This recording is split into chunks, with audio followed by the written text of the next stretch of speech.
எல்லோருக்கும் வணக்கம். சிம்மா ஜோதிடாலயத்தின் மூலமாக உங்களெல்லாம் சந்திப்புல ரொம்ப மகிழ்ச்சி. இன்னைக்கு நம்ம பார்க்கக்கூடிய பதிவு என்னன்னு பார்த்தீங்கன்னா, இந்த ரிஷப ராசியில் ஒருத்தர் பிறந்திருக்கார் அப்படின்னா, இந்த ரிஷப ராசி அவருடைய சுய குணத்தை பற்றி சொல்லக்கூடியதுனால, அப்போ மீதி இருக்கக்கூடிய 11 ராசி வாழ்க்கையில என்ன மாதிரியெல்லாம் இவருக்கு உதவி செய்யுது அப்படிங்கிறத பற்றி ஒரு சிறப்பான பதிவு பார்க்க போறோம். இந்த மீதி இருக்கக்கூடியது பார்த்தீங்கன்னா அவருடைய தாய் தந்தை குடும்பம் தொழில் குழந்தைகள் கடன் பிரச்சனை தொழில் பிரச்சனை இதெல்லாம் அவருக்கு வாழ்க்கையில என்ன மாதிரியெல்லாம் மீதி ராசிகள் நன்மையும் தீமையும் செய்யுது அப்படிங்கிறத பற்றி ஒரு சிறப்பான பதிவு ஒன்று பார்க்க போறோம்.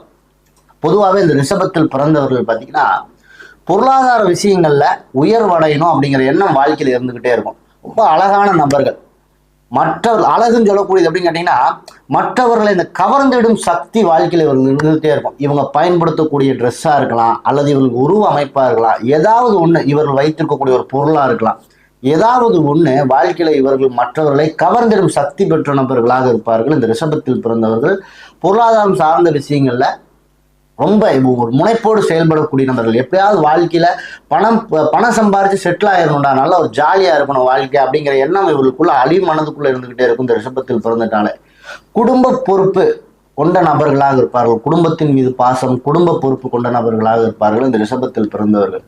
அந்த குடும்பத்துக்காக ஒரு வேலைக்காக ஒரு வீட்டில் ஒரு 3-4 பேர் பிறந்திருந்தாங்க கூட அந்த 3-4 பேர்த்துக்கு இல்லாத ஒரு குடும்ப பொறுப்பு இந்த ரிஷபத்தில் பிறந்தவருக்கு இருக்கும். ஒரு கடைக்கு போயிட்டு வரதா இருக்கட்டும், வீட்டில் ஒரு வேலையா இருக்கட்டும், உடனே போய் நின்று அந்த வேலையை முடிச்சு கொடுத்துட்டு அப்புறமேல் இவங்களோட வேலைக்கு போகக்கூடிய நபர்களாக அந்த அந்த நான் சொல்லக்கூடிய குடும்ப பொறுப்பு அந்த மாதிரின்னு வச்சுக்கலாம், அந்த குடும்ப பொறுப்பை பெற்ற நபர்களாக இருப்பார்கள். அடுத்து இவர்களுக்கு 2வது இடமாக வரக்கூடியது எதுன்னு கேட்டீங்கன்னா மிதுனம். அதன் அதிபதி புதன் பகவானா வராரு.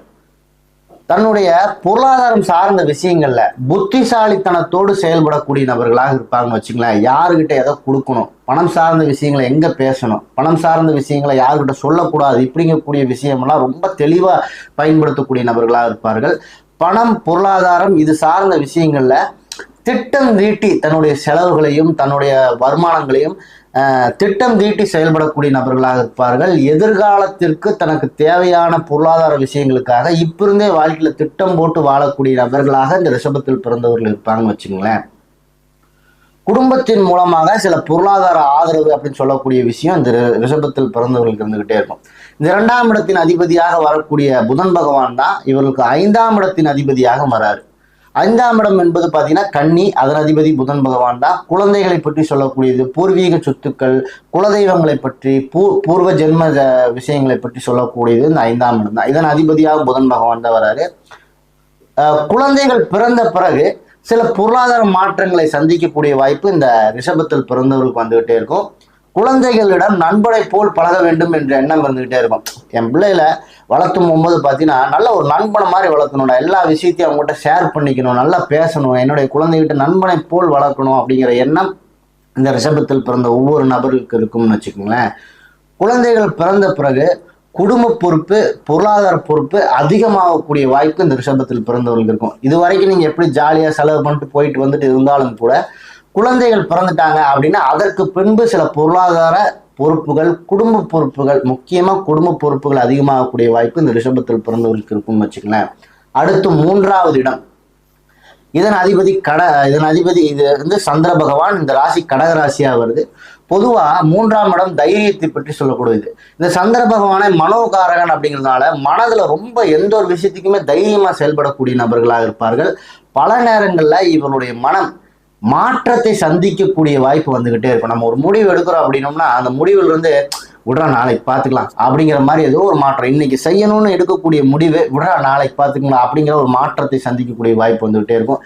இனிமேல் நான் இதை செய்யவே மாட்டேன்டா அப்படின்னு சொல்லி எடுக்கக்கூடிய முடிவுகள் கூட இன்னொரு தடவை செஞ்சுக்கலாம் இப்படிங்கக்கூடிய தன்மையெல்லாம் மனம் அப்படின்னு சொல்லக்கூடிய விஷயம் வாழ்க்கையில மாற்றத்தை சந்திக்கக்கூடிய வாய்ப்பு இந்த ரிஷபத்தில் பிறந்தவர்களுக்கு வந்துகிட்டே இருக்குன்னு வச்சுக்கோங்களேன். அடுத்து ஒவ்வொரு விஷயத்தையும் முயற்சி செய்யும் போது அந்த முயற்சி இவர்களுடைய மனம் எந்த விஷயத்துல சொல்லுதோ அதுல முழுமையாக ஈடுபடக்கூடிய நபர்களாக இருப்பாங்கன்னு வச்சுக்கலாம். நான் இந்த விஷயத்துல என் மனசு சொல்லிருச்சு, இதுலதான் நான் நின்று இதுல என்ன செய்யணுமோ அதை செய்வேன் அப்படிங்கிற மாதிரி அந்த மனம் சொல்லக்கூடிய விஷயங்களில் முழுமையாக முயற்சி செய்யக்கூடிய நபர்களாக இருப்பார்கள். யார் எந்த விஷயத்த சொன்னாலும் அதை காதுல போட்டுக்க மாட்டாங்க. இவங்களுடைய முழு மனம் எந்த விஷயத்த சொல்லுதோ அதுல அதிகப்படியான முயற்சிகளை செய்யக்கூடிய நபர்களாக இருப்பார்கள். அடுத்து இவர்களுக்கு 4ஆம் இடமாக வரக்கூடியது எதுன்னு கேட்டீங்கன்னா சிம்ம வீடு. இதன் அதிபதியாக சூரிய பகவான் வருகிறார். இவர் 4ஆம் இடம் என்பது என்னன்னு கேட்டீங்கன்னா தாயாரை பற்றி சொல்லக்கூடியது, சொத்து பத்து வாகனங்களை பற்றி சொல்லக்கூடியது. அப்படிங்கிறதுனால இவர்கள் தந்தையாரை விட இவங்க வீட்டில் எப்பயுமே தாயார் தான் ஒரு தலைமை பொறுப்பு, வீட்டோட பொறுப்பை பார்த்துக்கிறது, வரவு செலவு பார்த்துக்கிறது, வீட்டில் எந்த ஒரு நிர்வாகத்தை செய்யக்கூடியது எல்லாமே இவர்களுக்கு தாயாராக தான் இருப்பாங்க. இந்த மாதிரி ஒரு தாயாரை பெற்ற நபர்களாக இருப்பாங்க. எங்க அம்மாவுக்கு இப்படிலாம் இப்படி இருந்தா தாங்க பிடிக்கும், இப்படி செஞ்சாதான் பிடிக்கும், சும்மா அங்கேயும் நல்லா போட்டு போனா எங்க அம்மாவுக்கு பிடிக்கவே பிடிக்காது, இப்படிலாம் கரெக்டா இருக்கணும்னு சொல்லக்கூடிய தாயாரை பெற்ற நபர்களாக இருப்பார்கள் இந்த ரிஷபத்தில் பிறந்தவர்கள். இவங்களுடைய வீடே பார்த்தீங்கன்னா நல்ல ஒரு கட்டமைப்போடு இருக்கும். இப்படிதான் இருக்கணும், ஒரு வீடுனா இப்படித்தான் இருக்கணும், ஒரு வீடுனா இப்படிதான் அதில் செய்யணும் அப்படிங்கக்கூடிய அமைப்பை பெற்ற நபர்களாக இந்த ரிஷபத்தில் பிறந்த நபர்கள் இருப்பார்கள். அதே மாதிரி இவர்களுக்கு 1ஆம் இடத்தின் அதிபதியாக வரக்கூடிய அந்த ராசியின் அதிபதியாக வரக்கூடிய சுக்கிரன் பகவான் தான் இவர்களுக்கு 6ஆம் இடத்தின் அதிபதியாக வராரு. வாழ்க்கையில நம்ம செய்யக்கூடிய ஒரு செயல்னாலேயே அடிக்கடி பிரச்சனைகளில் சிக்கிக்கொள்ளக்கூடிய வாய்ப்பு இந்த ரிஷபத்தில் பிறந்தவருக்கு வந்துட்டே இருக்கும். அமைதியாக தாங்க இருக்கணும்னு நினைக்கிறேன், ஆனால் எதையாவது ஒன்று செஞ்சு அதில் போய் நான் மாட்டிக்கிறேன் அப்படின்னு சொல்லக்கூடிய வாய்ப்பு வந்துகிட்டே இருக்கும். குறிப்பாக பொருளாதார விஷயங்கள்ல அடிக்கடி சிக்கிக்கொள்ளக்கூடிய வாய்ப்பு இந்த ரிஷபத்தில் பிறந்தவருக்கு வந்துகிட்டே இருக்குன்னு வச்சுங்களேன். எதையாவது ஒரு நம்ம வாழ்க்கையில் முன்னேறணும் அப்படிங்கிறக்காக ஒரு கடன் வாங்கி ஒன்று செஞ்சு அதில் போய் மாட்டிக்கிறது, இப்படிங்கிற மாதிரி பொருளாதார விஷயங்கள்ல அதிகப்படியான கடல் சிக்கிக்கொள்ளக்கூடிய வாய்ப்பு இந்த ரிஷபத்தில் பிறந்தவருக்கு வரும். அப்படிலாம் இல்லைங்க அப்படின்னு சொன்னா கூட திருமணம் சார்ந்த வகையில சில பிரச்சனைகளை சந்திக்கக்கூடிய வாய்ப்பு, தடை தாமதங்களை சந்திக்கக்கூடிய வாய்ப்பு, கணவன் மனைவிக்கிடையே அடிக்கடி கருத்து முதலை சந்திக்கக்கூடிய வாய்ப்பெல்லாம் இந்த ரிஷபத்தில் பிறந்தவருக்கு வந்துகிட்டே இருக்கும். அடுத்து ராசிக்கு 7வது இடம், இது திருமணம் நண்பர்களை பற்றி சொல்லக்கூடியது. அது விருச்சிக வீடாக வருகிறது. அது அதிபதி செவ்வாய் பகவானா வராது. இவருக்கு வரக்கூடிய களத்திரம், அதாவது கணவனோ மனைவியோ ஆணோ பெண்ணோ வரக்கூடிய களத்திரம் ரொம்ப கோப குணங்க. என்னுடைய மனைவிக்கு அவங்ககிட்ட பேசவே முடியாது யாருனால, இப்படின்னு சொல்லக்கூடிய குண அம்சங்களை கொண்ட களத்திரத்தை பெற்ற நபர்களாக இருப்பார்கள். நான் அப்படியே மனைவிக்கு சொல்லியிருக்கேன், அது பெண்ணாக இருந்தால் அப்படியே ஆணுக்கு எடுத்துக்கங்க, ஆணாக இருந்தால் பெண்ணுக்கு எடுத்துங்க அந்த களத்திரம் பாயிண்ட், பெண்ணாக இருந்தால் ஆணுக்கு எடுத்துங்க. இந்த மாதிரி ஒரு மனைவியை பெற்ற நபர்களாக இருப்பார்கள். ஆனால் என்னுடைய மனைவி கோபமாக இருந்தாலும் கூட நல்ல எந்த ஒரு விஷயத்திலையுமே தைரியமாக இறங்கி செயல்படக்கூடிய மனைவிங்க அப்படின்னு சொல்லக்கூடிய நபர்களாக இருப்பார்கள். நண்பர்களுக்காக எந்த ஒரு விஷயத்தையுமே தைரியமா செய்யக்கூடிய நபர்கள், இவர்களுக்காகவும் நண்பர்கள் தைரியமா நிற்பாங்க. வாடா பார்த்துக்கலாம், நான் வரண்டா கூட அப்படிங்கிற மாதிரி நண்பர்களை பெற்ற நபர்களாக இருப்பார்கள். இதன் காரணமாகவே நண்பர்களுக்கு நிறைய விரயம் செய்யக்கூடிய வாய்ப்பு வாழ்க்கையில வந்துகிட்டே இருக்கும் இந்த ரிஷபத்தில் பிறந்தவர்களுக்கு. அந்த விரயத்தின் காரணமாக நண்பர்களால் மன உளைச்சல் அடையக்கூடிய வாய்ப்பு, திருமணத்தால் கணவனாலோ மனைவியாலோ அடிக்கடி மன உளைச்சல் அடையக்கூடிய வாய்ப்பு இந்த ரிஷபத்தில் பிறந்தவர்களுக்கு ஏற்படும் வச்சுக்கோங்க. ஏன்னா 7ஆம் அதிபதி 12ஆம் இடத்தின் அதிபதியாக வரனால 12ஆம் இடம் விரயம் மன உளைச்சல்களை பற்றி சொல்லக்கூடியதுனால மனைவியை பற்றியோ கணவனை பற்றியோ அதிகம் என்னடா இப்படி பண்றாரு, இப்படி சத்தம் போடுறாரு, எவ்வளவு கோவப்படுறாரு, இப்படிங்கிற மாதிரியான தன்மையின் மூலமாக அடிக்கடி மன உளைச்சலை படக்கூடிய வாய்ப்பு இந்த ரிஷபத்தில் பிறந்தவர்களுக்கு ஏற்படும்.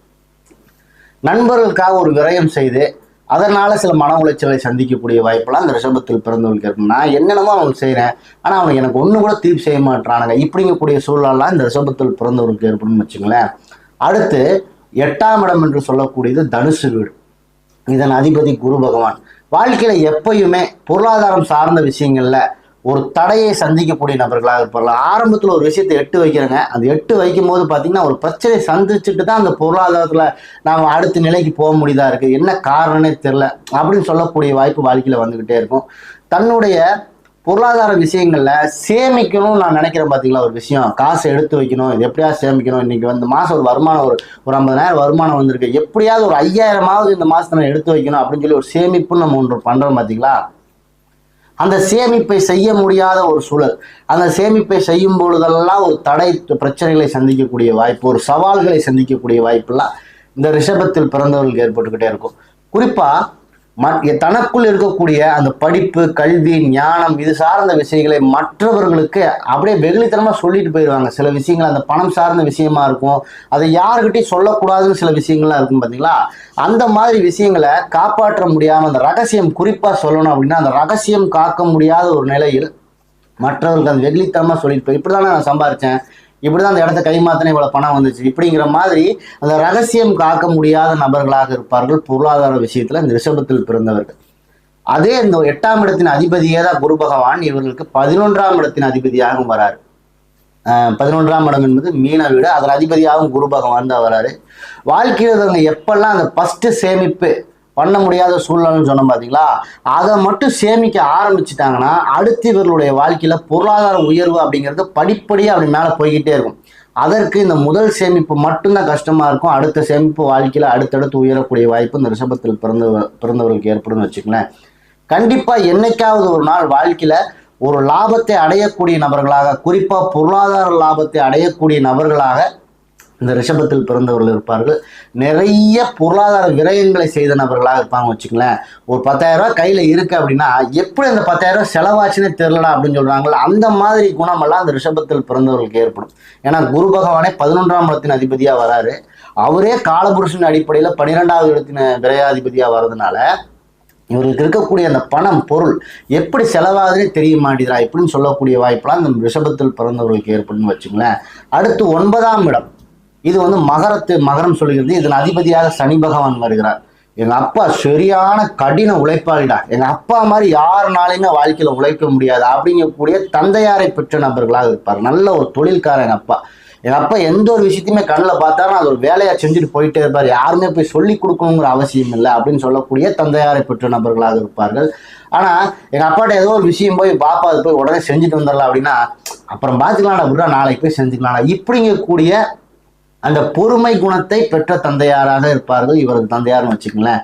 நாளைக்கு செய்வேண்டா அப்படிங்கிறதன் காரணமாகவே நிறைய வாய்ப்புகளை இழந்த தந்தையாரை பெற்ற நபர்களாக இருப்பார். அந்த பொறுமையா செய்வோம் அப்படிங்கிற காரணத்தினாலேயே நிறைய வாய்ப்புகளை இழந்த தந்தையாரை பெற்ற நபர்களாக இருப்பார்கள். குறிப்பா இவர் தந்தையாரிடம் அந்த லேட் அப்படின்னு ஆனாலும் கூட இவர் செய்து முடிக்கக்கூடிய வேலையில ரொம்ப ஒரு சுத்தத்தன்மை வாழ்க்கையில இருந்துகிட்டே இருக்கும். ஏன்னா இவர் 10ஆம் இடத்தின் அதிபதியாகவும் சனி பகவான் தான் வராது, 9ஆம் இடத்தின் அதிபதியாகவும் சனி பகவான் தான் வராரு, 10ஆம் இடத்தின் அதிபதியாகவும் சனி பகவான் தான் வரனால தந்தையார் தொழில கிங்கு. இவர் செய்யக்கூடிய தொழில் வாழ்க்கையில இவருக்கு மிகப்பெரிய ஒரு மதிப்பு மரியாதை ஏற்படுத்தி கொடுக்கும் இவரது தந்தையாருக்குன்னு வச்சுக்கோங்களேன். நல்ல எங்க அப்பா மாதிரி யாருனாலும் வேலை செய்ய முடியாதா, எங்க அப்பா போய் அந்த வேலையை தொட்டாருன்னா அந்த வேலையை யாருனாலும் அந்த மாதிரி ஃபினிஷிங்கா கொடுக்க முடியாது அப்படிங்கக்கூடிய அந்த புகழ், அப்படிங்கக்கூடிய மதிப்பு, அப்படிங்கக்கூடிய மரியாதையெல்லாம் இவர் தந்தையாருக்கு எப்பவுமே வாழ்க்கையில இருந்துகிட்டே இருக்கும். இதெல்லாம் இந்த மீதி இருக்கக்கூடிய 11 ராசியும் வாழ்க்கையில இவர்களுக்கு ஏற்படுத்தி தரக்கூடிய சில முக்கியமான குணாதிசயங்கள்னு வச்சுக்கோங்களேன். நான் சொல்லக்கூடிய விஷயம்லாம் உங்களுக்கு பிடிச்சிருக்கு அப்படின்னா என்னுடைய சேனல் ஒரு லைக் பண்ணுங்க, ஷேர் பண்ணுங்க, ஒரு சப்ஸ்கிரைப் பண்ணுங்க. அடுத்தடுத்த பதிவுகளும் கிடைப்பதற்கு எனக்கு உதவியா இருக்கும். நன்றி.